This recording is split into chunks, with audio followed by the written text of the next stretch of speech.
Кыргыз Республикасынын президенти Сооронбай Жээнбеков 28 сентябрда Венгрияга расмий визит менен келди. Будапешт шаарындагы Ференц Лист атындагы эл аралык аэропортундагы жайкы талаада ардак кароолдун ротасы тизилип, кызыл килем төшөлгөн. Президент Сооронбай Жээнбеков Будапешт шаарына келгенде Венгриянын премьер-министри Виктор Орбан менен бейформал кечки тамакта болушту.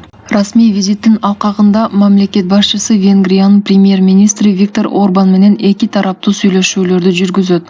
Алар Кыргыз Республикасы менен Венгриянын ортосундагы стратегиялык өнөктөштүк жөнүндө биргелешкен декларацияга кол коюшат.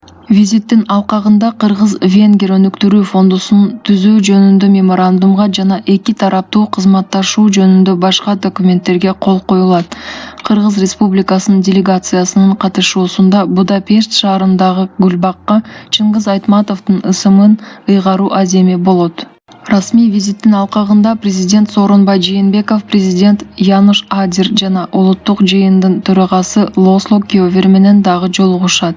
Кыргыз Республикасынын делегациясынын курамында Тышкы иштер министри Чыңгыз Айдарбеков, президенттин аппаратынын тышкы саясат бөлүмүнүн башчысы Данияр Сыдыков, Венгриядагы атайын жана толук ыйгарым укуктуу элчи Бакыт Жусупов, вице-премьер-министр Эркин Асрандиев, билим берүү жана илим министри Каныбек Исаков, айыл чарба, тамак аш, өнөр жайы жана мелиорация министри Эркинбек Чодуев, транспорт жана жолдор министри Жанат Бешенов, каржы министри Бактыгүл Жээнбаева, экономика министри Санжар Муканбетов.